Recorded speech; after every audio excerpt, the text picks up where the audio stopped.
OK, c'est parti pour le chapitre 5, qui s'intitule Les vainqueurs. On se lance. Tandis que je m'éloignais du trône de justice, je me mis à réfléchir à tout ce que je venais de vivre, qui était à la fois terrible et merveilleux. Mon cœur avait été éprouvé et brisé, mais je me sentais plus affermi que jamais. Au début, ce n'était pas facile d'être si complètement mise à nu devant tant de témoins, sans pouvoir cacher une seule de mes pensées. Mais très vite, je fus détendu et consentant, sachant que je nettoyais mon âme et cela devint profondément libérateur. N'avoir rien à cacher, c'était comme se débarrasser d'un joug très lourd et des chaînes pesantes.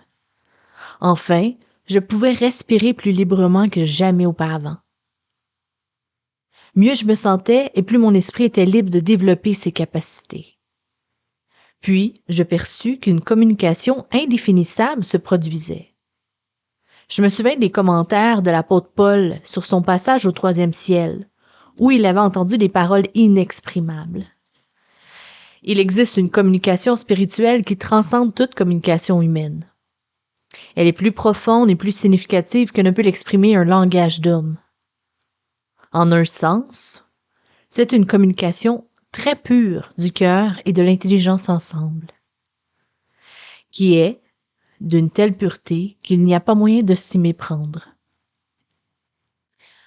En regardant quelqu'un dans la salle, je commençais à comprendre ses pensées, et de même qu'il avait compris les miennes.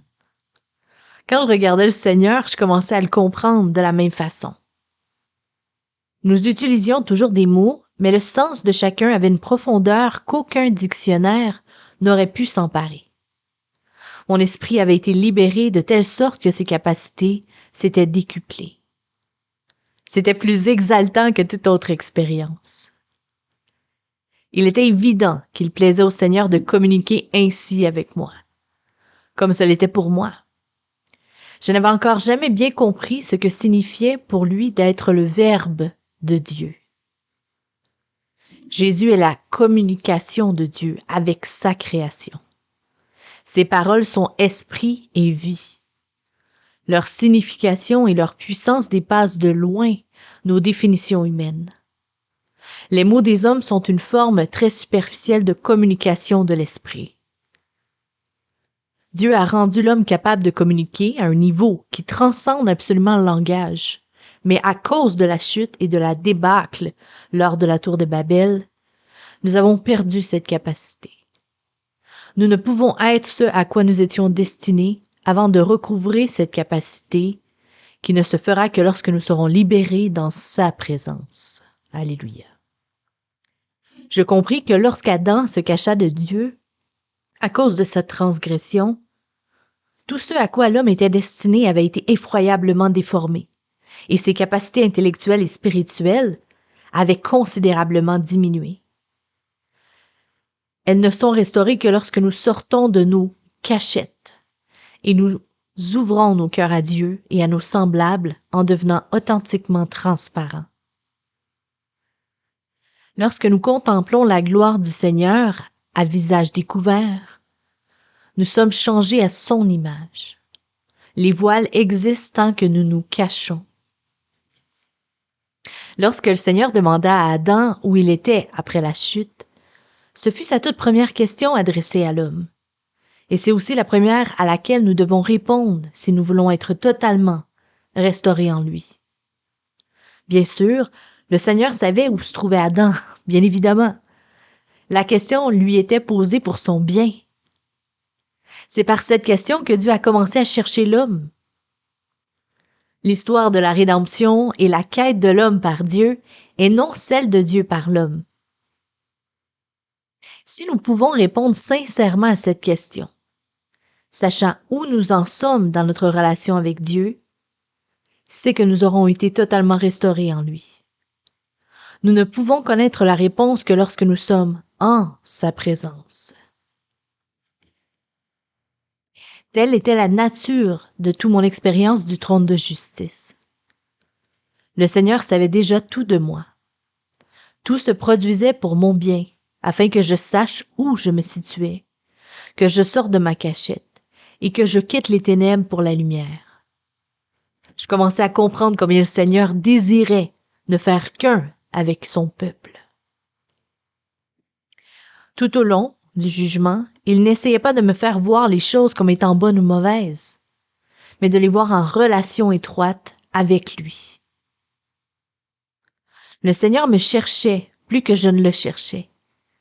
Ses jugements m'ont libéré et son jugement du monde le libérera.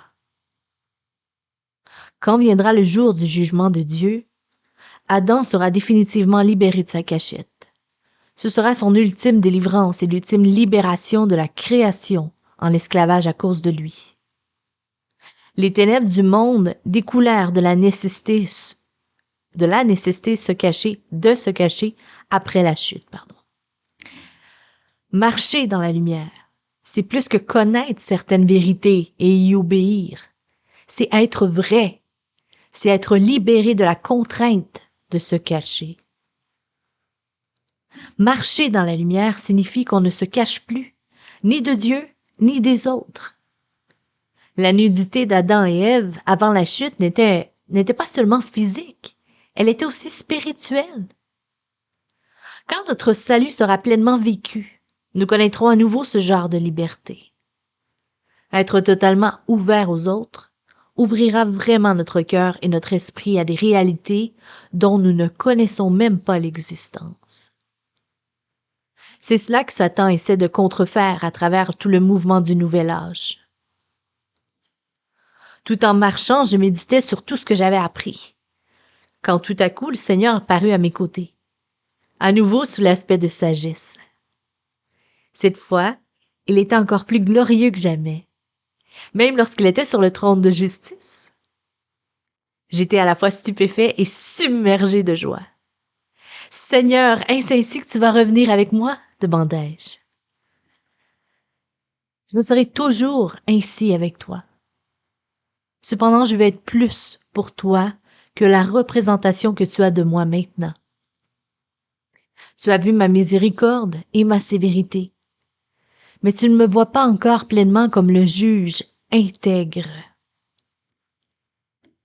Ces paroles me surprirent, étant donné tout ce temps que j'avais passé devant le trône de justice et tout ce que j'avais appris concernant son jugement. Il laissa pénétrer ses paroles, puis reprit. On reçoit une certaine liberté quand on perçoit la vérité. Mais celui que je rends libre est réellement libre. La liberté que procure ma présence est plus grande que la seule connaissance de la vérité. Tu as connu la libération par ma présence, mais tu as encore beaucoup à comprendre quant à mes jugements. Lorsque je juge, je ne cherche pas à condamner, ni à justifier, mais à susciter la justice, qui ne se trouve qu'en relation étroite avec moi. Tel est le juste jugement, amener les hommes à ne faire qu'un avec moi, Mon Église est couverte de honte, car elle n'a pas de juge. Elle n'en a pas parce qu'elle ne me reconnaît pas comme le juge. Je vais susciter des juges pour mon peuple qui connaissent mon jugement. Ils ne vont pas juger seulement entre les gens ou les situations, mais ils vont faire toutes choses justes, ce qui veut dire les mettre en symbiose avec moi. Quand j'apparus à Josué comme le chef des armées, je lui déclarai que je n'étais ni pour lui ni pour ses ennemis. Je ne prends jamais parti. Quand je viens, c'est pour prendre le commandement et non pour prendre parti. J'apparus comme capitaine des armées avant qu'Israël n'entre dans la terre promise. L'Église est maintenant sur le point d'entrer dans sa terre promise. Et à nouveau, je vais paraître comme le capitaine des armées. Et ce jour-là, j'ôterai tous ceux qui ont forcé mon peuple à prendre parti contre leurs frères. Ma justice n'est pas partisane dans les conflits humains, même parmi mon peuple. Ce que je faisais pour Israël, je le faisais aussi pour ses ennemis et non contre eux. C'est parce qu'on a une perspective terrestre et temporelle qu'on ne voit pas ma justice. Il faut voir ma justice pour marcher dans mon autorité, car la droiture et la justice sont les fondations de mon trône. Wow. C'est hot en tabarouette. J'ai attribué la justice au peuple et que j'ai choisi. Mais comme Israël dans le désert, même les plus grands saints du temps de l'Église ne se sont trouvés en accord parfait avec moi que de temps à autre, où il avait un cœur et des pensées partagées. Je ne suis pas pour les uns et contre les autres, mais je viens utiliser mon peuple pour sauver leur ennemi. J'aime tous les hommes et mon désir est que tu sois sauvé. Et que tous, soient sauvés. Je ne pouvais m'empêcher de penser à la grande bataille que nous avions amenée sur la montagne. Effectivement, nous avions blessé beaucoup de nos frères en combattant contre les démons qui les opprimaient. Et il y en avait encore beaucoup dans le camp ennemi. Soit l'ennemi se servait d'eux, soit il les gardait prisonniers. Je me demandais alors si le prochain combat se ferait à nouveau contre nos propres frères. Le Seigneur me regardait méditer tout cela, puis il continua. Tant que le combat ne sera pas terminé, l'ennemi utilisera toujours quelques-uns de nos frères. Mais là n'est pas la question pour l'instant. Si je te parle ainsi, c'est pour t'aider à comprendre comment l'ennemi pénètre ton esprit et ton cœur, et comment il se sert de toi. Maintenant encore, tu n'as pas la même vision que moi sur tout. Ceci est fréquent parmi mon peuple. Aujourd'hui même, mes plus grands leaders sont rarement en harmonie avec moi. Beaucoup font des œuvres bonnes, mais très peu font ce à quoi je les ai appelés. C'est le résultat de divisions parmi vous.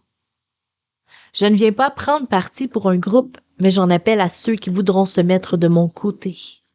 Alléluia. Tu es impressionné quand je te donne une parole de connaissance sur la maladie physique de quelqu'un ou toute autre révélation, n'est-ce pas? Ceci se produit quand tu touches mon intelligence, ne serait-ce que légèrement. Je connais toutes choses. Si tu avais pleinement mon intelligence, tu serais capable de connaître entièrement tous ceux que tu rencontrais comme tu en fais l'expérience ici. Tu verrais tout homme exactement comme je le vois. Cependant, demeurer pleinement en moi est beaucoup plus enrichissant. Tu dois avoir mon cœur pour savoir comment utiliser correctement cette connaissance. Alors seulement tu auras mon jugement.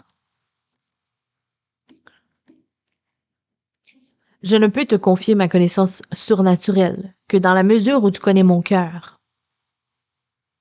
Les dons de l'esprit que j'ai envoyés à mon Église ne sont que les prémices des pouvoirs du siècle à venir. Je t'ai appelé à être un des messagers de ces jours, et par conséquent, tu dois connaître ces pouvoirs.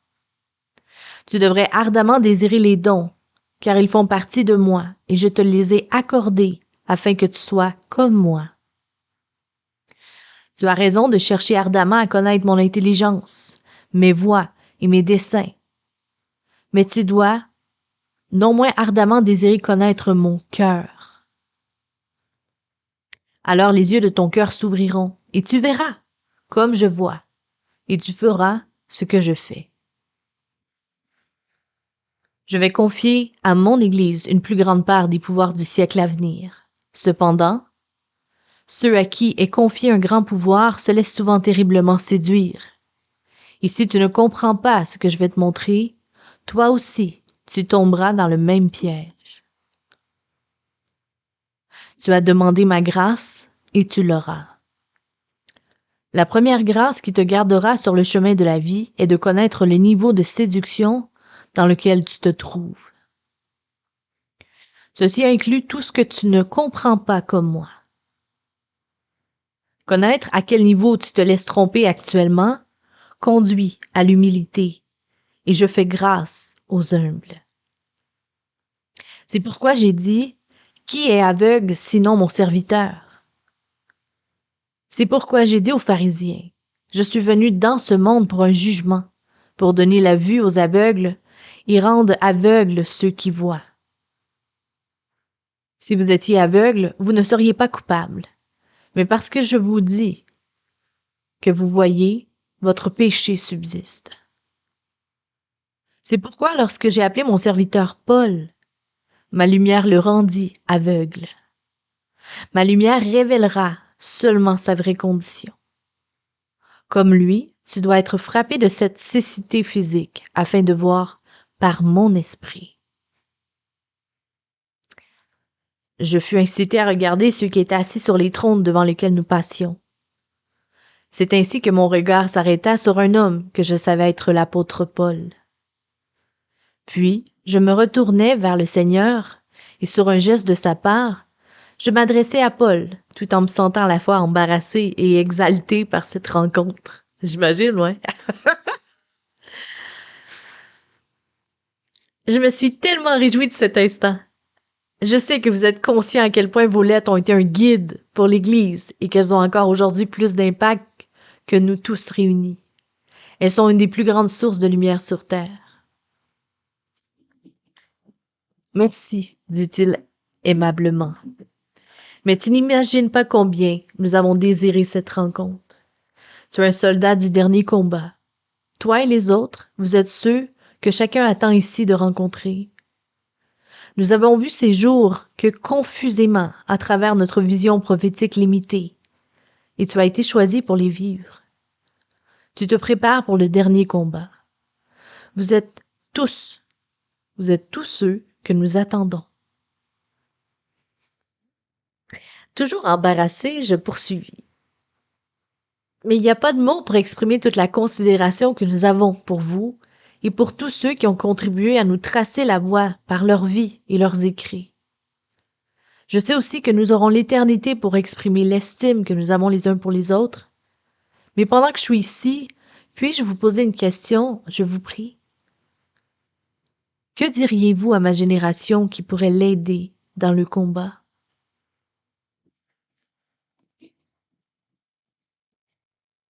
Il répondit, « Je ne peux vous dire maintenant que ce que je vous ai déjà dit dans mes lettres. J'aimerais vous les faire mieux comprendre en vous informant que je n'ai pas été à la hauteur de tout ce à quoi je fus appelé. Mais vous trouvez sur un des plus grands trônes, répondis-je. Vous moissonnez encore plus de fruits pour la vie éternelle qu'aucun d'entre nous ne pourrait en moissonner lui-même, protestai-je. Par la grâce de Dieu, j'ai pu achever ma course. Néanmoins, je n'ai pas fait tout le chemin qui m'avait été tracé. Je suis passé à côté des desseins les plus élevés qui m'avaient été donnés d'accomplir. Il en est ainsi pour tous. Je sais que certains penseront que c'est une hérésie de voir en moi autre chose que le plus bel exemple du ministère chrétien. Mais j'étais tout à fait honnête lorsque j'écrivis vers la fin de ma vie que j'étais le plus grand des pécheurs. Je ne disais pas que j'étais le plus grand de tous les pécheurs, mais le plus grand à ce moment-là. Il m'avait été donné de comprendre tant de choses qui m'ouvraient des chemins où j'ai si peu marché. Comment est-ce possible? Je croyais que vous faisiez seulement preuve d'humilité. La vraie humilité est en accord avec la vérité. N'aie aucune crainte. Mes lettres étaient vraies et elles ont été écrites sous l'onction de l'Esprit. Cependant, il m'a été beaucoup donné et je n'ai pas tout utilisé. J'ai failli moi aussi. Comme ceux qui sont ici, excepté un seul. Mais tu dois tout particulièrement me voir ici, car nombreux sont ceux qui déforment mes enseignements parce qu'ils ont une fausse opinion de moi. Comme tu as pu le voir dans mes lettres, j'ai évolué d'une position à une autre. Au départ, je pensais que je n'étais pas inférieur aux apôtres, même les plus éminents. Puis j'ai reconnu que j'étais le moindre des apôtres et le moindre des saints. Enfin, j'ai réalisé que j'étais le plus grand des pécheurs. Ce n'est pas seulement par humilité, c'était la pure vérité. Il m'avait été beaucoup confié, beaucoup plus que je n'ai fait valoir. Un seul a toujours cru parfaitement, obéi parfaitement, achevé parfaitement ce qu'on lui avait donné à faire. Mais toi, Tu peux faire bien plus que moi. Ma réponse manquait de fermeté. Je sais que ce que vous dites est vrai, mais êtes-vous sûr que c'est le message le plus important à nous donner en vue du combat? Certain, répondit-il d'un ton absolu. Je suis très reconnaissant au Seigneur d'utiliser mes lettres comme il le fait. Mais je m'inquiète de ce que beaucoup d'entre vous les utilisent mal. Elles disent la vérité du Saint-Esprit et elles sont l'Écriture. Oui, le Seigneur m'a donné des pierres importantes pour édifier son Église éternelle. Mais ce ne sont pas des pierres fondamentales. Les fondations n'ont été posées que par Jésus seul. Ma vie et mon ministère ne sont pas le modèle de ce que vous êtes appelés à être. Jésus seul est le modèle. Si ce que j'ai écrit est utilisé comme fondement, il ne supportera pas le poids de ce qui a besoin de s'y construire. Ce que j'ai écrit doit être bâti sur le seul fondement capable de résister à ce que vous allez endurer. Mais ce n'est pas le fondement.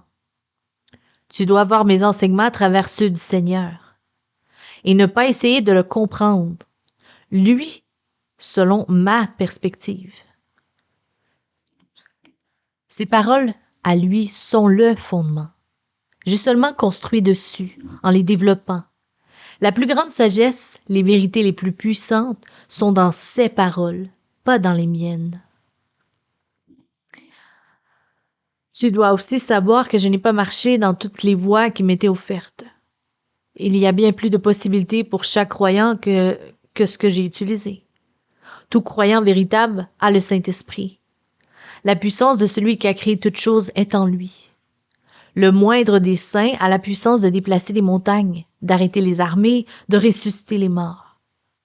Si tu veux accomplir tout ce à quoi tu es appelé de ton vivant, mon ministère ne doit pas être considéré comme une dernière étape, mais comme un point de départ. Ton but n'est pas d'être comme moi, mais comme le Seigneur. Tu peux être comme lui et tu peux faire tout ce qu'il a fait, car il a gardé le vin le meilleur pour la fin.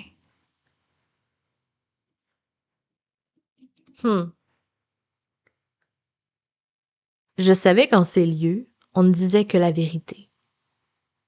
Je savais ce que Paul disait était vrai. Beaucoup avaient mal utilisé son enseignement, en le considérant comme le fondement, plutôt qu'en bâtissant sur le fondement des évangiles. Mais il m'était encore difficile d'accepter que Paul fût loin d'avoir accompli sa vocation. Je pense que c'est dur pour tout le monde d'imaginer ça. Je regardais le trône de Paul et l'aspect glorieux de sa personne. C'était bien au-delà de ce que j'avais pu imaginer pour le plus grand des saints dans le ciel.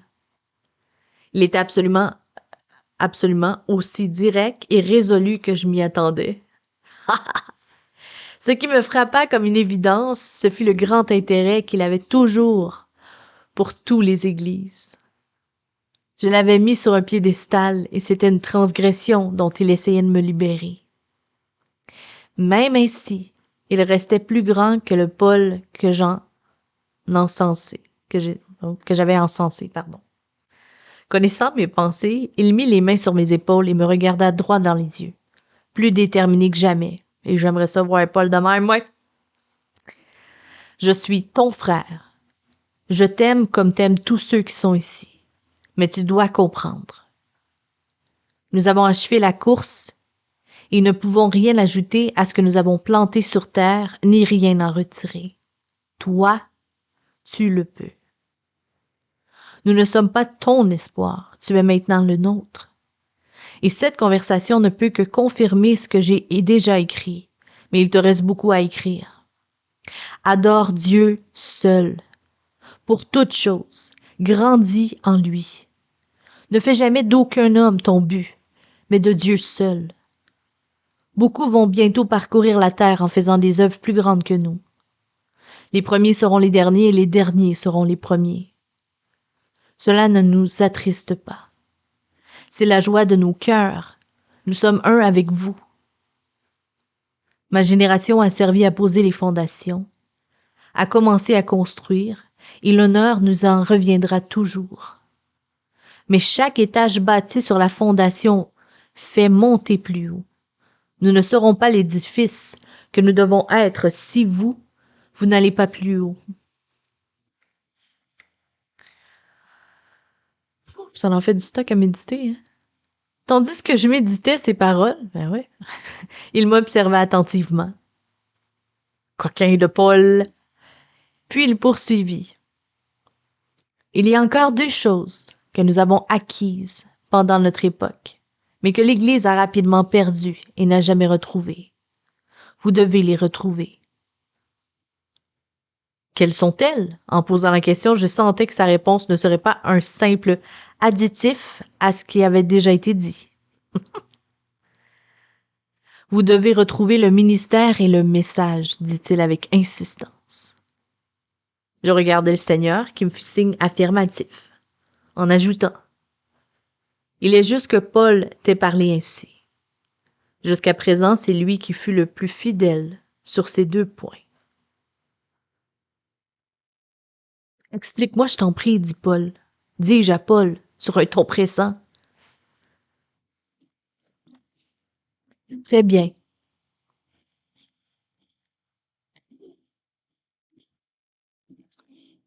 Très bien.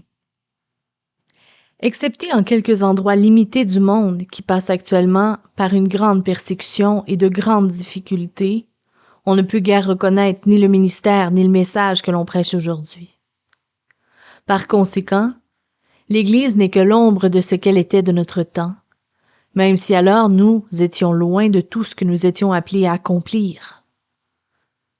Lorsque nous exercions, être dans le ministère était le plus grand sacrifice qu'on pût faire et reflétait le message du plus grand de tous les sacrifices, la croix. La croix est la puissance de Dieu, le centre de tout ce que nous sommes appelés à vivre. Si vous manquez de puissance pour transformer le cœur et l'intelligence des disciples de votre temps, c'est parce que vous ne vivez et ne prêchez pas la croix. Par conséquent, nous avons du mal à voir une différence entre les disciples et les païens. Ce ne sont pas l'Évangile ni le salut qu'on nous a donné à prêcher. Vous devez retourner à la croix.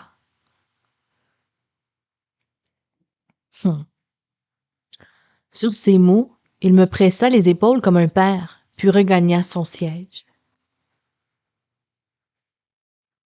Il me semblait avoir reçu à la fois une bénédiction incroyable et une réprimande profonde.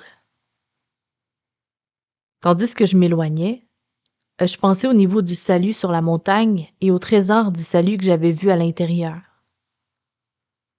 Je commençais à voir que la plupart de mes décisions étaient prises avant tout dans la mesure où elles m'amenaient plus loin, y compris la décision de franchir la porte pour en arriver là, et non dans la perspective de la volonté de Dieu. Dans tout ce que j'avais fait, je vivais encore pour moi-même et non pour le Seigneur. Même dans mon désir d'accepter les jugements, je recherchais ce qui m'aiderait à revenir en vainqueur sans supporter de perte. Dans mes actes, j'étais beaucoup plus centré sur moi que sur Christ. Ouh. Intéressant. Je savais que le court entretien avec Paul aurait des conséquences pour la compréhension desquelles il me faudrait du temps. En un sens, je sentais que j'avais reçu une bénédiction de l'Église universelle. La grande nuée des témoins nous encourageait et nous soutenait pleinement. Ils nous regardaient comme des parents très fiers qui aspiraient pour leur enfant à un meilleur destin que le leur. Leur joie parfaite serait de voir l'Église des derniers jours devenir tout ce que l'Église de leur époque n'avait pas réussi à être.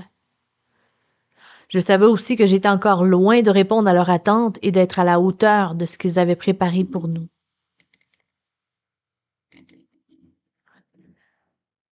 L'Église des derniers jours ne sera pas plus grande que celle de leur génération, même si vous faites des œuvres plus grandes, dit le Seigneur. Tout ce qui est fait l'est par grâce. Cependant, je donnerai une plus grande mesure de ma grâce et de ma puissance à l'Église des derniers temps, car elle aura alors à accomplir plus que ce qu'elle n'a déjà accompli dans tous les temps. Les chrétiens des derniers jours marcheront dans toute la puissance dont j'ai moi-même fait preuve. Ils seront même plus puissants, car ils seront les ultimes représentants de tous ceux qui sont passés avant eux. Cette Église manifestera ma nature et mes voies devant les hommes comme jamais auparavant. Je te donne une plus grande mesure de grâce. Or, à celui à qui il est beaucoup donné, il sera beaucoup demandé. Ces paroles ramenèrent mes pensées à Paul. Et je me dis, comment pourrions-nous seulement être aussi consacrés et fidèles que lui? Ouais. Le Seigneur répondit, je te demande pas d'atteindre ce but. Je te demande de demeurer en moi.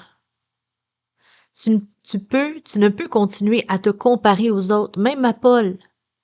Tu n'arriveras jamais à égaler celui que tu regardes. Mais si c'est moi que tu regardes, tu iras au-delà de tout ce que tu aurais pu accomplir autrement. Comme tu l'enseignais toi-même, c'est lorsque les 2 disciples sur le chemin d'Emmaüs m'ont vu rompre le pain que leurs yeux se sont ouverts. Quand tu lis les lettres de Paul ou d'un autre, tu dois m'entendre, moi. C'est seulement quand tu reçois le pain directement de moi que s'ouvrent les yeux de ton cœur. Alléluia. Ceux qui sont les plus semblables à moi détourneront le plus ton attention sur moi. Si tu ne me vois pas au travers d'eux. Il y a aussi un piège pour ceux qui expérimentent plus d'onction et de puissance que les autres. Leur attention, je vais la voir. Leur attention se fixe souvent sur eux-mêmes. Eh oui. Comme je le disais avant ton entretien avec Paul, mes serviteurs doivent devenir aveugles afin de voir. Je t'ai laissé parler avec lui parce qu'il est un des meilleurs exemples de cette vérité. C'est à cause de ma grâce que je l'ai laissé persécuter mon Église. Quand il a vu ma lumière, il a compris que son propre raisonnement l'avait mis en opposition directe avec cette vérité qu'il affirmait servir. C'est ce que fera toujours ton raisonnement. Et il te conduira à faire ce qui est exactement l'opposé de ma volonté. Une onction plus grande augmente ce risque pour toi, si tu n'apprends pas ce que Paul a fait. Si tu ne prends pas ta croix tous les jours en y déposant tout ce que tu es et tout ce que tu as, tu tomberas à cause de l'autorité et de la puissance que je te donnerai. Plus tu auras d'influence, plus tu seras en danger, jusqu'à ce que tu apprennes à faire toutes choses par amour pour l'Évangile.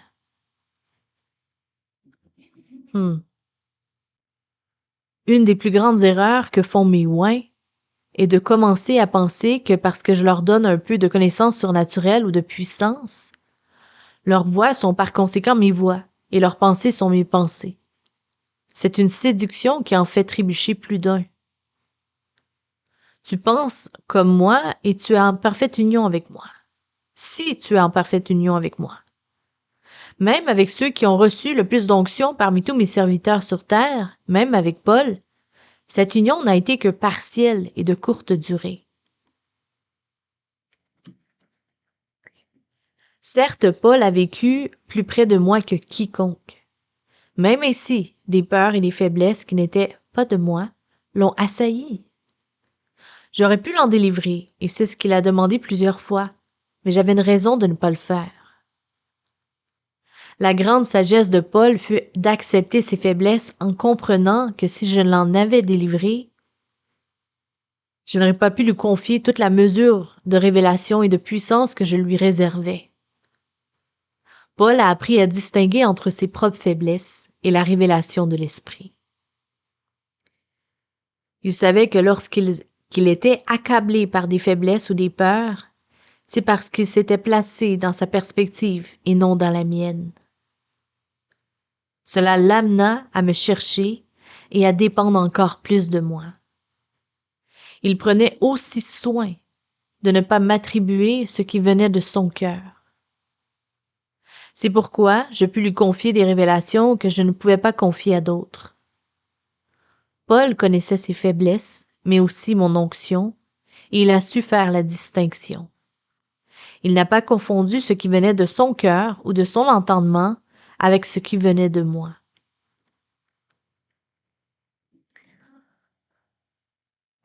Je commençais à penser je commençais à penser que tout cela était parfaitement clair en cet instant. Mais depuis, il m'arrive d'oublier très vite ces vérités, même après une grande expérience comme celle-ci.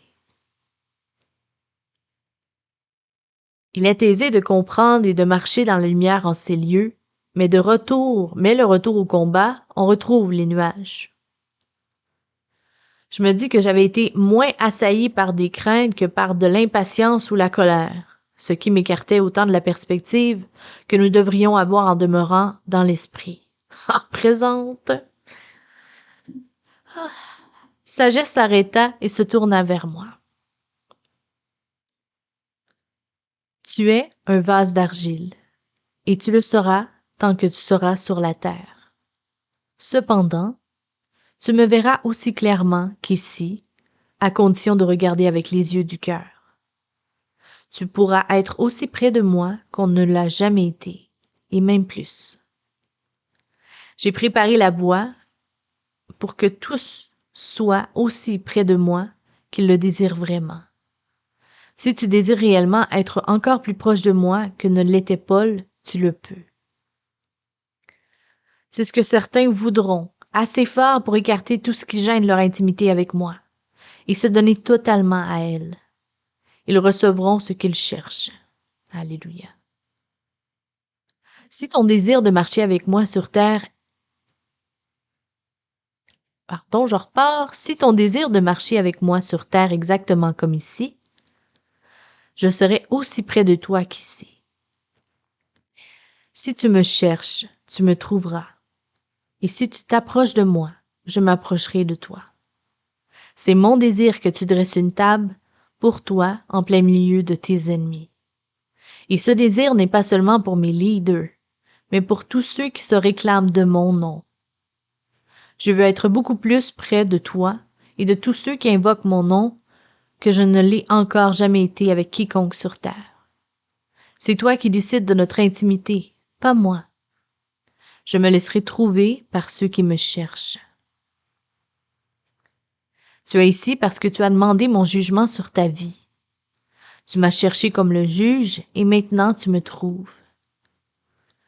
Mais tu ne dois pas croire que parce que tu as vu mon trône de justice, tous tes jugements seront mes jugements. Tu auras ma justice seulement si tu restes uni à moi et si tu cherches l'onction de mon esprit. Et ceci se gagne ou se perd tous les jours. Je t'ai laissé voir des anges, je t'ai donné des rêves et des visions, car tu n'as cessé de les demander. J'aime donner à mes enfants les bonnes choses qu'ils demandent. Tu as demandé ma sagesse pendant des années, et tu es en train de la recevoir. Tu m'as demandé de te juger et je te juge. Mais ces expériences ne te donnent pas la parfaite sagesse et justice que si tu demeures en moi. Ne cesse jamais de me chercher. Plus tu avanceras en maturité, mieux tu connaîtras à quel point tu as besoin de moi. Plus tu deviendras mûr, moins tu voudras te cacher de moi ou des autres, de sorte que tu marcheras toujours dans la lumière. Tu as vu en moi le Sauveur, le Seigneur, la sagesse et la justice. Quand tu retourneras dans le combat, tu verras encore mon trône de justice avec les yeux du cœur. Quand tu sauras avec certitude que tout ce que tu penses et fais est pleinement révélé ici, tu auras la liberté de vivre sur terre comme ici. C'est seulement si tu te caches de moi ou des autres que les voiles reviendront pour me cacher à ta vue. Je suis la vérité, et ceux qui m'adorent le font en esprit et en vérité. La vérité ne se trouve jamais cachée dans l'obscurité, mais cherche toujours à rester dans la lumière. La lumière dévoile et rend manifeste. C'est seulement quand tu acceptes d'être découvert et de mettre ton cœur à nu que tu marches dans la lumière à mes côtés. Une vraie communion avec moi exige la mise à nu absolue, de même qu'avec mon peuple. Lorsque tu t'es tenu devant le trône de justice, tu t'es senti plus libre et plus en sécurité car tu n'avais plus à te cacher. Plus en sécurité car tu savais que mes jugements étaient vrais et justes. L'ordre moral et spirituel de mon univers est aussi sûr que l'ordre naturel, régi par les lois physiques. Tu te fies à ma loi sur la gravité universelle sans même y réfléchir. Tu dois apprendre à te fier à mes jugements de la même façon. Les critères de ma justice ne changent pas et sont aussi sûrs. Vivre avec cette vérité, c'est marcher dans la foi. Avoir la vraie foi, c'est avoir confiance en qui je suis. Tu cherches à connaître et à marcher dans ma puissance, afin de guérir les malades et d'accomplir des miracles, mais tu n'as même pas encore commencé à mesurer la puissance de ma parole. Restaurer tous les morts qui ont vécu sur terre ne me demandera pas le moindre effort. Je soutiens toute chose par la puissance de ma parole. La création existe à cause de ma parole et elle est maintenue par ma parole. Avant la fin, je dois révéler ma puissance sur terre. Cependant, la plus grande puissance que j'ai jamais révélée ou que je révélerai sur terre n'en est qu'une infime, n'en est qu'une infime portion. Je ne la révèle pas pour que les hommes croient en elle, mais pour qu'ils croient en mon nom. Si j'avais voulu sauver le monde par ma puissance lorsque j'étais sur la terre, j'aurais pu déplacer les montagnes par un simple signe de doigt. Alors tous les hommes se seraient prosternés devant moi, non parce qu'ils m'auraient aimé, moi ou la vérité, mais parce qu'ils auraient eu peur de ma puissance. Je ne veux pas que les hommes m'obéissent par crainte de ma puissance, mais parce qu'ils m'aiment et aiment la vérité. Si tu ne connais pas mon amour, alors ma puissance te corrompra. Je te donne pas l'amour pour que tu connaisses ma puissance, mais je te donne la puissance afin que tu connaisses mon amour. Alors je te donnerai la puissance d'aimer, la puissance de guérir les malades, parce que tu les aimes, et que je les aime, et que je ne les veux pas malades. Ainsi, tu dois d'abord chercher l'amour, puis la foi. Tu ne peux me plaire si tu n'as pas la foi. Mais la foi, ce n'est pas juste la connaissance de ma puissance, c'est celle de mon amour et de la puissance de mon amour. La foi est d'abord faite pour aimer. On recherche la foi pour aimer davantage et pour accomplir plus par ton amour. Si tu recherches cette foi, alors je te confierai ma puissance. La foi agit par amour. Ma parole est la force qui soutient toute chose. Dans la mesure où tu crois que ma parole est véritable, tout est possible. Ceux qui croient vraiment que mes paroles sont vérité sont aussi fidèles à leurs propres paroles. Ma nature est d'être vérité et la création se fie à ma parole, car je tiens parole. Ceux qui sont comme moi tiennent aussi parole. Leur parole est sûre et leurs engagements sont dignes de confiance. Leur oui est oui et leur non est non. Si tes paroles ne sont pas vraies, tu commenceras aussi à douter des miennes, parce que la fausseté habite ton cœur. Si tu n'es pas fidèle à ta parole, c'est parce que tu ne me connais pas vraiment. Pour avoir foi en moi, tu dois être fidèle. Je t'ai appelé à marcher par la foi parce que je suis fidèle. C'est dans ma nature. C'est pourquoi tu seras jugé à cause des paroles que tu prononces négligemment. Être négligent, c'est se soucier de rien. Les paroles ont de la puissance et à ceux qui en font mauvais usage, je ne peux confier la puissance de ma parole. Il est sage d'être prudent dans tes paroles et de les garder comme je garde les miennes. Les paroles du Seigneur déferlaient sur moi comme des grandes vagues d'océan. Moutou. Je sais pas pour vous autres, là. Un bijou. Les paroles du Seigneur déferlaient sur moi comme les grandes vagues de l'océan. Je me sentais comme Job devant la tempête. C'est bon. Je pensais que je diminuais petit à petit, mais je réalisais que c'est lui qui grandissait. Je ne m'étais jamais senti aussi présomptueux. Comment ai-je pu être aussi familier avec Dieu? J'avais l'impression d'être une fourmi levant les yeux devant une chaîne de montagnes. J'étais moins que de la poussière et pourtant, il prenait le temps de me parler. Je ne pus en supporter plus et je me détournai. Qu'est-ce que l'homme, oh Seigneur? Un moment plus tard, je sentis une main rassurante sur mon épaule. C'était Sagesse. Sa gloire était encore plus grande, mais elle était revenue à mes dimensions.